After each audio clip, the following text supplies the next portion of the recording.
What if I told you that some of the brightest stars in Hollywood didn't fade, they simply walked away? We tend to think of fame as a force too powerful to resist. Once it wraps around a star, it clings like gravity, impossible to escape. And yet, some did. Not because they were ruined, not because they were forgotten, but because, at the height of their fame, they made a different choice. They left. They turned their backs on the cameras, the premieres, the millions. Not in scandal, not in shame, but in silence. Some left to protect something purer than image, a family, a belief, a version of themselves untouched by the machinery of myth-making. Others vanished without explanation, letting their legacy freeze in time untainted, unresolved, immortal, not because they stayed, but precisely because they didn't. Greta Garbo disappeared while still a goddess. Cary Grant walked away as Hollywood's perfect man. Audrey Hepburn traded couture for UNICEF. And Daniel Day-Lewis, with 3 Oscars in hand, chose a final exit instead of another role. This is not a story about failure. It's about restraint, about knowing the moment before the lights burn too hot, before the applause starts sounding hollow. But what does it take to walk away from immortality? And in doing so, do you become more mythical or more human? These are the 20 stars who vanished on their own terms. Each departure, a quiet rebellion. Each silence, louder than any encore. Let's begin. 1. Greta Garbo, the goddess who chose silence. At the height of her fame, Greta Garbo was more than a star, she was a myth. With eyes that pierced the screen and a presence that made silence feel like thunder, she captivated the world in the 1,920 seconds and 30 seconds. But then, one day, she was gone. In 1941, after Two-Faced Woman, Garbo retreated from the spotlight. No scandal, no dramatic farewell, she simply stopped. At 35, with Hollywood begging for her return, she turned her back on it all, the cameras, the adoration, the power. She moved to New York, walked the streets unnoticed, refused all interviews, and never acted again. For decades, fans hoped for a comeback. Directors sent scripts, producers offered fortunes. She declined every time. Her silence became a kind of presence louder than words. Was she protecting something? Preserving the image of herself the world adored? Or did she understand that becoming a legend sometimes requires stepping away before time can tarnish the glow? Garbo's exit wasn't a retreat. It was a choice, a haunting one, and it set the tone for every mysterious disappearance that followed. 2. Sean Connery, the icon who refused to decay. He was James Bond. He was the immortal voice of authority in the hunt for Red October, the charming rogue in The Rock. Sean Connery wasn't just a star, he was a pillar. And then, after The League of Extraordinary Gentlemen, in 2003, he vanished. He didn't just slow down, he quit. At 73, Connery said he was done. Hollywood had changed, he claimed. Too many explosions, too little soul. Studios no longer respected actors, only algorithms. He declined Spielberg's calls, ignored franchise revivals, and retreated to the Bahamas. Many believed he would return. After all, Connery never seemed tired on screen, but he stayed quiet, even in the face of tributes and pressure. His final public statement? Silence. He died in 2020, never having stepped in front of a camera again. The man who defined masculine cool ended his career not with a bang, but with a locked door. Was it stubbornness or self-respect? When a man leaves while still beloved, does he preserve his myth or rob us of more? Connery chose to walk off stage before time could steal the applause, and he never looked back. 3. Gene Hackman, the disappearing master. Gene Hackman was everywhere. From The French Connection to Unforgiven, he could be terrifying, tender, or both. With 2 Oscars and a filmography that made younger actors tremble, Hackman was a master craftsman, one of the last of his kind. And then he disappeared. After Welcome to Mooseport in 2004, a comedy few remember, Hackman quietly stepped away. No press release, no farewell interviews, just absence. While the industry speculated, Hackman was already somewhere else, writing novels and living quietly in New Mexico. What makes his departure eerie is its lack of spectacle. He simply stopped. He later confirmed in an interview years later that he was retired for good, but the tone wasn't bitter, it was peaceful. Unlike stars who fade due to failure, Hackman left at full power not because he had to, but because he'd said what he needed to say. Was it contentment, disillusionment, a quiet protest? In the age of reboots and comebacks, Hackman's silence feels almost radical, as if he knew that some legacies grow stronger when you stop adding to them. 4. Doris Day, the star who chose animals over applause. To the world, Doris Day was sunshine bottled, cheerful, wholesome, the girl next door, with a voice that could soothe any storm. But behind the brightness was a woman growing disillusioned with the industry that made her a symbol. After decades of hits, from Pillow Talk to The Man Who Knew Too Much, Day found herself increasingly at odds with Hollywood's expectations. The studio system wanted her to remain eternal youth, but life, as always, had other plans. Following the death of her third husband and a bitter lawsuit that revealed she'd been mismanaged financially, Day shifted course. She didn't announce a grand exit. Instead, she quietly refused scripts, declined interviews, and moved to Carmel by the Sea. There, she devoted herself to animal welfare, founding the Doris Day Animal League and spending her days rescuing strays. She never formally retired, but the message was clear. Her purpose had changed. In a world where fame is clung to desperately, Day let it go gently. Was it grief that pushed her away, or a deeper clarity about what mattered? She could have chased a late career comeback. Instead, she chose dogs, not deals, and somehow that made her glow even brighter in memory. 5. Cary Grant, the man who let the curtain fall while still smiling. Cary Grant didn't just define the Hollywood leading man, he invented it. Suave, witty, impossibly elegant, Grant was the epitome of screen perfection. But in 1966, at age 62, after Walk Don't Run, he quit acting. Just like that. No scandal, no box office failure, he was still beloved, still beautiful, and yet he said no more. Why? Because, according to Grant himself, I had said everything I wanted to say on film. He turned his focus to fatherhood, becoming a first-time dad in his 60s in business, serving on the board of companies like Fabergé. Studios pleaded. Directors sent scripts. He remained unmoved. Grant had spent decades perfecting an image. He knew the camera adored him. But perhaps he understood that time, eventually, would not. By leaving at his peak, he froze his legacy in place. No aging performances, no fading charm, just Cary Grant, eternal. Was it vanity? Or wisdom? Whatever the reason, his exit was as graceful as his screen presence, a final bow without a stumble. Number 6. Deborah Kerr, the queen who vanished to Europe. There was something haunting in Deborah Kerr's performances, a stillness, a deep current of emotion beneath impeccable poise. From The King and I to An Affair to Remember, she was elegance incarnate, and then, slowly, she was gone. In the early 1980 seconds, after a few TV appearances and her final role in The Assam Garden, Kerr retreated from the industry. She didn't make headlines. She didn't seek applause. Instead, she moved to Spain, then to Switzerland, far from the red carpets that once adored her. She wasn't forgotten, but she stopped playing the game. No memoir, no tell-all. She never chased the nostalgia circuit like some of her peers. Perhaps she believed that some careers should end with dignity, not with a fade-out, but with a quiet close. She passed away in 2007, leaving behind a filmography untouched by desperation. Her silence was not absence, it was intention. And in that quiet, she may have said more than any final performance ever could. 7. Jean Seberg, the muse who fled the spotlight. Jean Seberg's face defined a cinematic revolution. With Breathless, she became the icon of French New Wave, delicate, defiant, unforgettable, but her beauty masked turbulence. After conquering both Europe and Hollywood, Seberg became politically outspoken, publicly supporting the Black Panther Party. In response, the FBI targeted her in its COINTELPRO campaign. She was surveilled, smeared, and driven into emotional collapse. Tabloids falsely claimed she'd conceived a child with a black activist. Her real child died shortly after birth. Hollywood didn't come to her defense. Her film roles dwindled, directors hesitated, she drifted back to Europe, then further into isolation. By the late 70 seconds, she was living in Paris, rarely seen in public. In 1979, her body was found in a car, parked for days, an overdose, officially ruled a suicide. But the greater tragedy was how Hollywood, having once embraced her ethereal presence, watched her disappear in silence. Did she leave fame,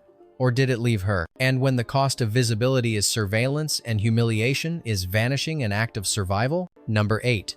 Audrey Hepburn, the angel who left to heal the world. Audrey Hepburn could have ruled cinema forever. With Roman Holiday, Breakfast at Tiffany's, and My Fair Lady, she was more than a star, she was a global ideal. But in the late 1960 seconds, she quietly stepped back. After a series of personal losses and a growing unease with Hollywood's direction, Hepburn chose not to chase roles. Instead, she married again, moved to Switzerland, and dedicated her later life to humanitarian work with UNICEF. In famine-ravaged Ethiopia, war-torn Sudan, and bombed-out Vietnam, she stood no makeup, no lights, holding starving children, comforting displaced mothers. She didn't seek cameras, yet the world followed her still. Her rare return to film, Always, 1989, felt like a whisper, not a comeback. Was it guilt, compassion, or simply clarity? She had already given beauty to the screen.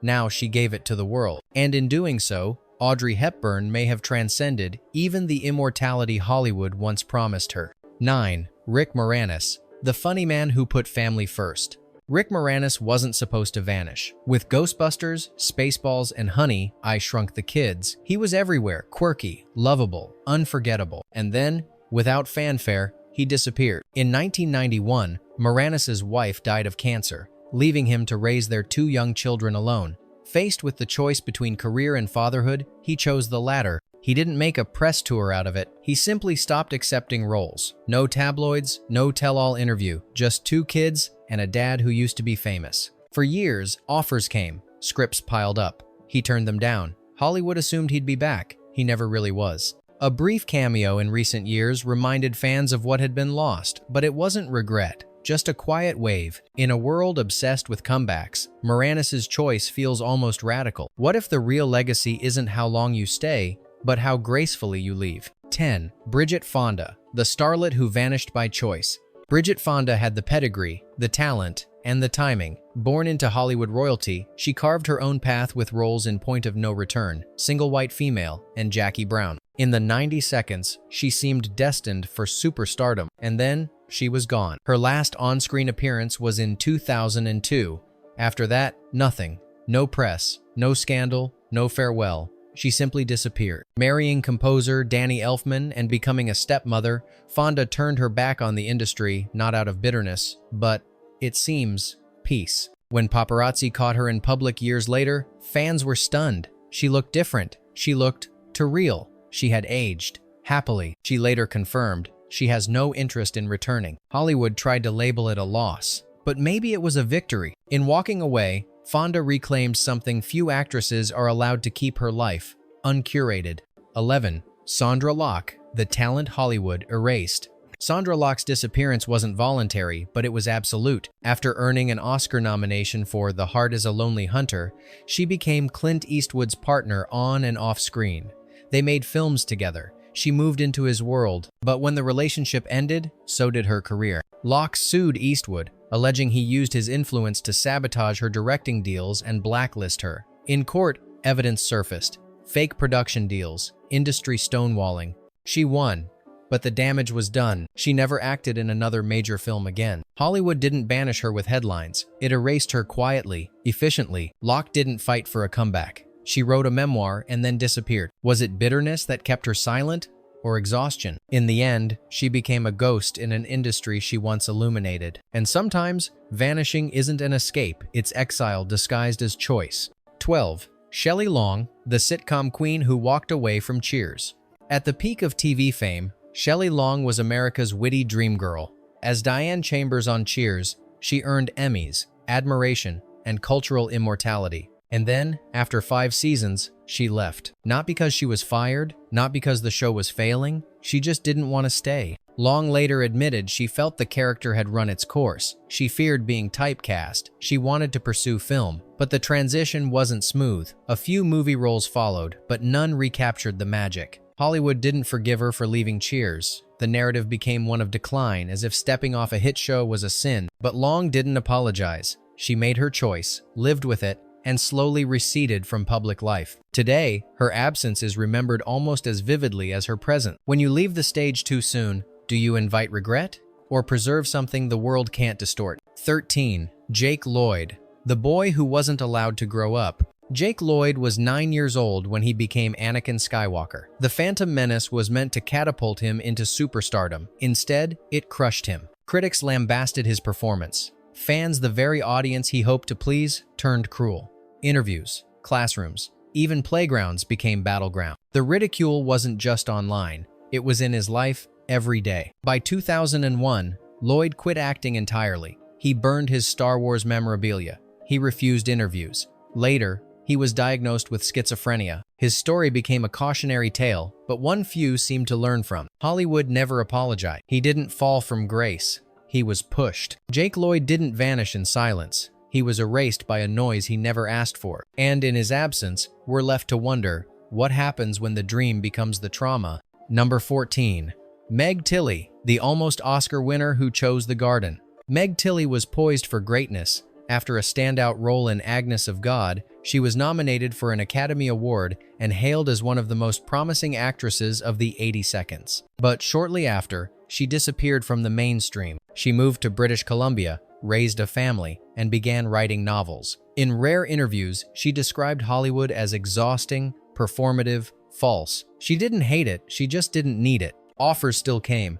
She declined most. Years later, she returned briefly to TV, but the spark of ambition was absent, replaced by calm. A woman who'd once walked red carpets now tended her garden and wrote quietly by the window. Tilly didn't vanish in tragedy, she simply redefined success. And in doing so, she reminded us, some stars burn brightest when no one's watching. 15. Jack Gleason, the king who chose obscurity. Jack Gleason played one of the most hated characters in television history, Joffrey Baratheon from Game of Thrones. He was brilliant, loathed, memorable, and then he quit. At 21, Gleason announced he was done with acting, not because of scandal or burnout, but because he simply didn't enjoy it. Fame felt invasive, publicity felt hollow, the machinery of celebrity felt toxic. He returned to academia, focused on theater, and avoided the spotlight. No agent, no Hollywood grind, just quiet. For someone who had just conquered the most watched show in the world, it was a jarring turn. But Gleason didn't flinch. Was it wisdom beyond his years? Or a desperate need for peace? Either way, his exit was clean, a sovereign decision from a king who never wanted the crown. 16. Phoebe Cates, the icon who chose the living room over the limelight. For a brief, shimmering moment in the 1,980 seconds, Phoebe Cates was everywhere. From Fast Times at Ridgemont High to Gremlins. She was the dream girl, luminous, grounded, unforgettable. And then she vanished. In 1994, after marrying actor Kevin Kline and raising a family, she quietly retired from acting. No announcements, no last performance, just absence. She opened a boutique in New York, raised her children, and lived a life that, by Hollywood standards, was radically normal. When asked about her career, she offered no regrets, no longing for comebacks, no rehearsed nostalgia, just the contentment of someone who chose her own narrative. Was she avoiding typecasting, escaping industry decay, or simply putting life above legacy? Cates didn't fade out. She stepped away and stayed away. Sometimes, the quietest choices echo the loudest. 17. Joe Pesci, the tough guy who chose jazz. Joe Pesci was intensity incarnate. In Goodfellas, Casino, Raging Bull, he didn't just act, he detonated. Oscars followed. So did Adoration, but then he disappeared. In the late 90 seconds, Pesci stepped away from acting. Hollywood was shocked. He gave no grand speech, no tragic farewell. He just left. Why? Because he wanted to play music. Pesci returned to his roots: jazz guitar, small recordings, intimate performances. While directors begged him to return, he stayed resolute. Even when he did come back for The Irishman in 2019, it was a whisper, not a return. He never chased the spotlight. He walked away from it, guitar in hand. In an industry addicted to noise, Pesci found power in quiet, and maybe the real performance was the one he gave when no one was watching. 18. Harold Russell, the real hero who refused to reenact his pain. Harold Russell wasn't a professional actor. He was a World War II veteran who lost both hands in combat. But in The Best Years of Our Lives, 1946, he delivered a performance so raw, so real, it earned him 2 Oscars, a rare dual honor recognizing both acting and inspiration. He could have had a career. Hollywood offered roles, but Russell declined. He didn't want to become a curiosity, a symbol to be paraded. He returned to school, worked for veterans' causes, and lived quietly, occasionally making public appearances to support disabled soldiers, but never seeking fame again. He gave the world one performance and deemed it enough. Was it humility or self-protection? In a town obsessed with sequels, Russell understood the value of a single, unforgettable act. And then, with dignity, he exited. 19. Grace Kelly, the star who traded the screen for a crown. Grace Kelly wasn't just royalty on screen, she became it in life. With Rear Window, To Catch a Thief, and High Society, she captivated audiences with her cool elegance and unshakable poise. Alfred Hitchcock adored her. The Academy embraced her. She was Hollywood's golden ideal. And then, at 26, she quit. In 1956, Kelly married Prince Rainier III of Monaco and became Princess Grace. She left behind a booming career, global fame, and creative promise. Hollywood begged for her return. Hitchcock even designed projects around her, but the answer was always no. She attended to royal duties, raised children, and kept the past at bay. It wasn't scandal or burnout that ended her career, it was a fairy tale. But fairy tales too demand sacrifice. Was her choice romantic, strategic, or a quiet rebellion against being controlled? Kelly died tragically in a car crash in 1982, leaving behind a life split in two, one cinematic, one sovereign. She didn't vanish, she transformed. But in that transformation, Hollywood lost something irreplaceable. 20. Daniel Day-Lewis, the master who chose silence over more applause. 3. Oscars, unanimous critical reverence, a reputation for disappearing into roles with terrifying depth. Daniel Day-Lewis was, by most accounts, the greatest actor of his generation, and then he quit for real. In 2017, after Phantom Thread, he released a statement. He would no longer act, no further explanation, just done. Many thought it was a gimmick, a break, a phase, but Day-Lewis didn't return. He retreated to private life in Ireland, away from interviews and speculation. This wasn't his first disappearance. He'd taken long sabbaticals before working as a cobbler, avoiding press, but this time felt final. Why walk away when you're at the peak of mastery? Some say the roles consumed him. Others believe he sought peace from perfectionism. Maybe it was simply time. But what's certain is this. Daniel Day-Lewis didn't fade. He exited on his own terms, intact, untouched, and unreachable. He gave us characters we'll never forget, and then reminded us that legends are often built not just by what they give, but by what they refuse to give again. Bonus fact: Dolores Hart, the starlet who chose the convent. Dolores Hart was on the brink of becoming a household name. With her debut opposite Elvis Presley in Loving You, 1957, she seemed destined for Hollywood royalty. Critics praised her poise, directors saw longevity, and audiences adored her quiet, dignified charm. But in 1963, at the age of 24, she stunned the world. She left Hollywood, not for scandal, marriage, or artistic retreat, but for God. Hart entered the Abbey of Regina Laudis in Connecticut, becoming a Benedictine nun. No press tour, no tabloid meltdown, just silence, vows, and a total surrender of fame. Her departure baffled everyone. She was young, rising, wanted, the kind of star studios would have built franchises around. And yet, she saw something beyond the spotlight, a calling deeper than the applause. For decades, she lived in obscurity, devoting herself to prayer, community, and service. When God is the Bigger Elvis, a documentary about her life, was nominated for an Oscar in 2012, she returned to the Academy in full habit. Not as a star, but as a woman who chose her path and never looked back. What does it say about fame when someone walks away, not out of pain, but out of clarity? Dolores Hart's story reminds us that sometimes, to find your place in the world, you must leave the stage and listen for a different kind of audience. Not every legacy is built by staying in the spotlight. Some are shaped by the silence that follows a graceful exit. These stars didn't vanish in disgrace or decline, they left on their own terms. At the height of fame, they turned away, and in doing so, became something rarer than icons. They became mysteries. They chose family, peace, dignity, or purpose over immortality. But in choosing to disappear, did they preserve their myth or walk away from it altogether? Which departure struck you the most? And if you had the world's attention, would you know when to let it go? Tell us, is walking away the final proof of greatness, or the beginning of being forgotten?